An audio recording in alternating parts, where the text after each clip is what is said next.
Pause. You were supposed to handle this. Take the shot.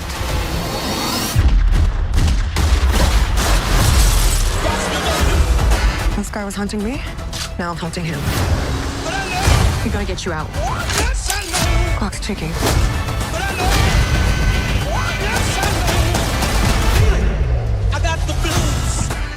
Prime Video dropped the official Neagley trailer, and buried inside it is a line that sounds like comfort, but is actually a warning. Jack Reacher looks at Frances Neagley and tells her, "You'll always have my back." Then he walks away, and she lets him. That single moment breaks the golden rule the entire Reacher universe has run on since Season 1, the rule that says when danger shows up, Reacher shows up too. This time he doesn't. This time she chooses to fight alone. And once you understand why that choice matters, you'll understand exactly why this spin-off has a real shot at being something special instead of just another franchise cash grab. Here's what we already know for certain. Neagley's friend Tommy is dead. The official report calls it an accident. Neagley doesn't believe a single word of that report. And the moment she decides to dig deeper is the moment this entire story ignites. That investigation doesn't stay clean. It doesn't stay simple. It pulls her straight toward a farm that, on the surface, looks like a place of healing. A home for recovering addicts and people with nowhere else to go. But the early reactions to this trailer all say the same unsettling thing. You're my friend. What? That farm looks a lot less like a shelter and a lot more like a cult. All 8 episodes drop on September 16th, the exact same day Reacher Season 4 wraps up. That timing is not an accident either, and we'll get into why that matters later. First, let's talk about why breaking Reacher's golden rule is actually the best thing this show could have done. Maria Sten first played Frances Neagley back in Reacher Season 1, but her role became something much bigger in Season 2. That's the season where Neagley was the one who made the call. She personally reached out to Reacher for help investigating the murder of someone from their old military unit. Sit with that for a second because it flips the entire dynamic people assume this franchise runs on. Reacher didn't come find her. She found him. Case closed. Bull. Yep. If this is a homicide, I want in.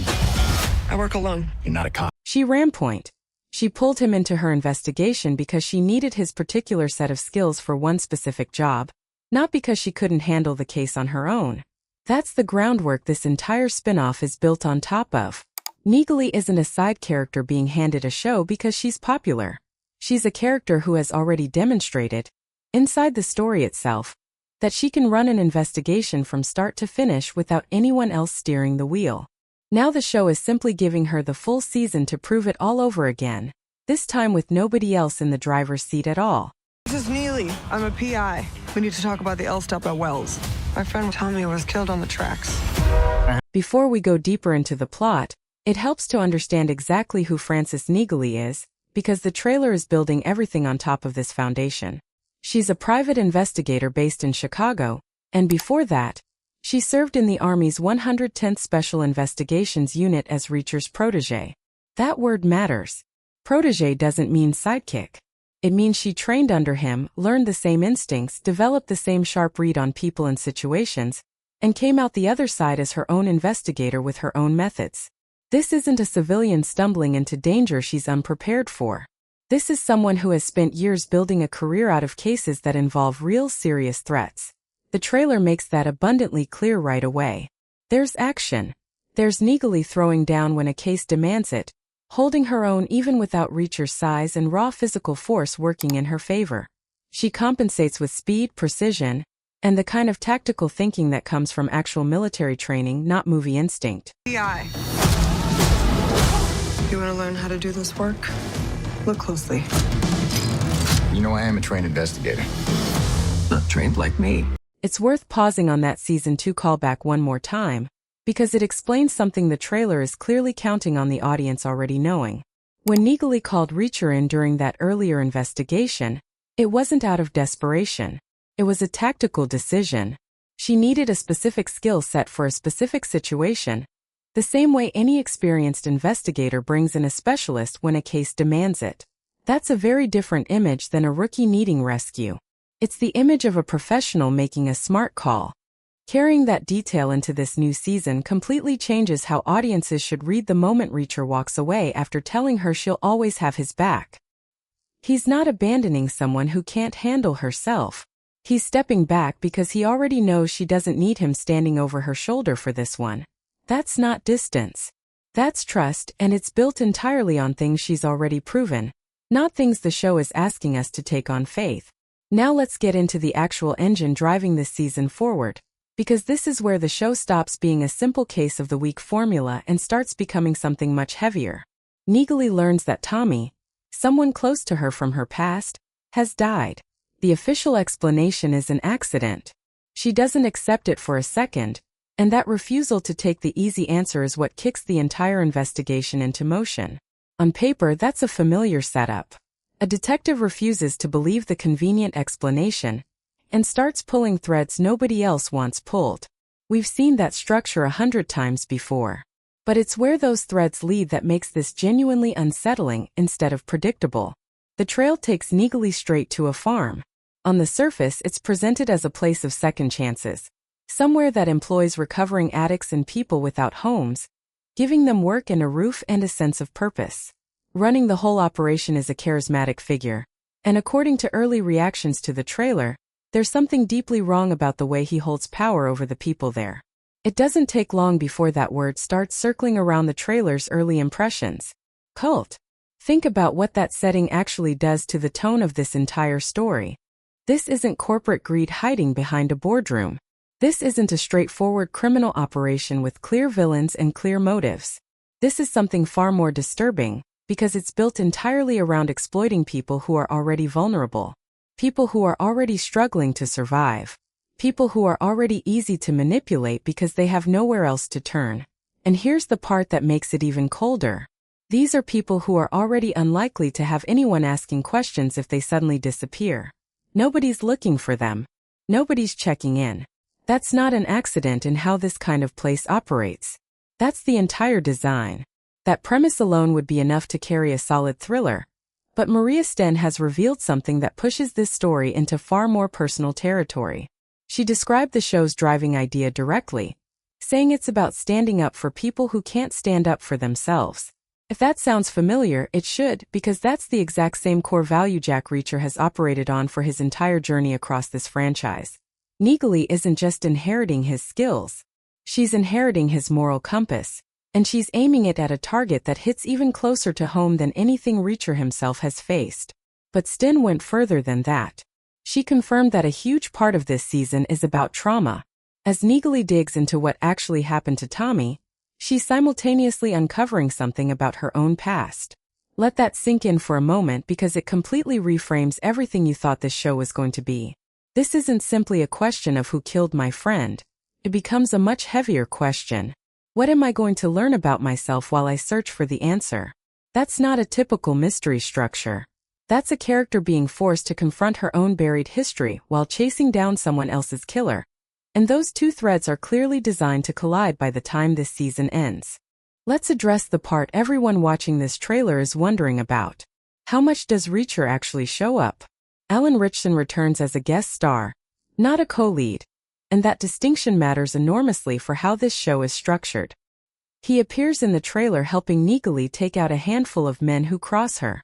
His line, "You'll always have my back," lands as a clear emotional anchor tying this spin-off back to the larger Reacher universe audiences already know and trust. But here's what actually matters from a storytelling perspective. After that moment, Neagley strikes out completely on her own. Reacher isn't running this investigation. He's not steering decisions. He's a support character inside her story. Someone she can lean on if things go sideways, but not someone she depends on to solve the case. That's exactly the right balance for a spin-off that needs to prove its lead character can carry a full season without hiding behind the franchise's biggest name. If Reacher had been given a bigger role, this show would have felt like a Reacher story with Neagley along for the ride. Instead, it's shaping up to be a Neagley story where Reacher briefly passes through. There's one more detail from Sten's comments worth flagging, because it's easy to overlook, and it might end up being one of the most important threads in the entire season. She specifically highlighted Neagley's dynamic with Detective Hudson Riley, played by Grantham Coleman. describing it as a relationship that could genuinely change Neagley's perspective over the course of the season. Think about what that means on a show already built around someone investigating both a murder and her own hidden trauma at the same time. A relationship described as perspective-changing isn't a small throwaway detail on a season like this. That's very likely a real emotional through-line running underneath the entire investigation, not just a professional partnership formed to solve a case. Whatever happens between Neagley and Riley over these 8 episodes, it sounds like it's going to leave a mark on who she becomes by the finale. Beyond Sten, Richson, and Coleman, the confirmed cast brings in some genuinely interesting choices. Adeline Rudolph plays Renee Birdwhistle. Damon Herriman, known for playing unsettling, magnetic characters in shows like Justified, takes on the role of Lawrence Cole, the man believed to be running the cult-like farm. Jasper Jones plays Keno, and Matthew Del Negro plays Pierce Woodrow. The casting of Damon Herriman as the cult leader figure deserves its own moment of attention, because this isn't a random casting decision. He has a well-established track record of playing charismatic, dangerous characters who pull you in before you realize how much danger you're actually in. That kind of casting choice signals something important. The show is taking this cult leader role seriously as a genuine, unsettling threat, not treating him as background scenery to move the plot along. Let's slow down for a moment and talk about why the cult angle specifically is such a smart choice for this kind of story, because it's not just a shocking backdrop meant to grab attention. Cult narratives work so well as thrillers because they operate on control, not chaos. A criminal gang relies on force. A corrupt company relies on money and lawyers. But a cult relies on something much harder to fight, and that's belief. The people inside that farm may not see themselves as trapped at all. Some of them may genuinely believe they've been saved. That creates an entirely different kind of danger for Neagley to walk into, because she's not just facing armed guards or hired muscle. She's facing people who might defend the very system that's hurting them, because they've been convinced it's the only thing keeping them safe. That's a much harder wall to break through than a locked door. And it forces Neagley to use every bit of investigative patience she learned during her years in the 110th, not just her fighting skills. If this show plays that dynamic correctly, some of the most tense moments in the season might not come from physical confrontations at all. They might come from conversations, from Neagley trying to get someone to see the truth they've spent years refusing to look at. There's also a quieter question sitting underneath all of this that the trailer seems to be hinting at without fully answering yet. How did Neagley know Tommy in the first place, and how deep does that connection actually run? The show has confirmed Tommy is a close friend from her past, but it hasn't confirmed exactly what that past looks like. Given everything Sten has said about this season also uncovering Neagley's own buried trauma, there's a real possibility that Tommy's death isn't just the case that pulls her into this investigation. It might be the key that unlocks something she's spent years trying not to think about. That's the kind of structural choice that separates a forgettable procedural from a story people actually talk about after it ends, because the mystery on the surface and the mystery underneath it are being built to answer each other by the finale. Now here's something worth thinking about before the premiere even arrives. This spin-off is releasing all 8 episodes at once, in a full binge format. That's a very different release strategy compared to Reacher's usual weekly rollout, and it's not a random choice. Think about what kind of story benefits from a binge release. A show built around uncovering layered secrets, secrets about a murder and secrets about a main character's own hidden past, benefits enormously from momentum that never gets interrupted by a week-long wait between episodes. Binge-friendly pacing usually signals that the creators want the tension to build continuously, without giving the audience time to cool off between revelations. And given how personal this investigation is shaping up to become, that uninterrupted momentum might end up mattering more here than it did for any single season of Reacher itself. Weekly releases work well for procedural mysteries where each episode can stand somewhat on its own. Binge releases work best when the story is designed to hit you like one long, continuous gut punch. Everything about Neagley's setup suggests the second option. Here's the bigger picture worth sitting with before September 16th arrives. A spin-off lives or dies entirely on whether its lead character can justify carrying a story without the original hero doing the heavy lifting. Plenty of spin-offs fail this test immediately, leaning so hard on the parent show's biggest name that the new lead never gets room to breathe. Neagley already has proof built directly into the source material that she doesn't have that problem. She called Reacher in for help exactly once for one specific case, not constantly, not as a crutch.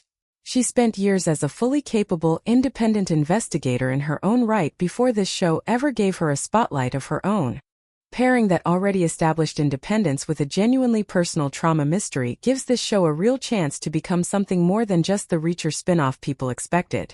It has every ingredient needed to stand entirely on its own, and breaking that golden rule, letting her walk into danger without Reacher standing beside her, is exactly the choice that proves it. So here's where all of this leaves us heading into September. A friend's suspicious death that nobody else wants to question. A cult-like farm quietly preying on people the world has already stopped looking for.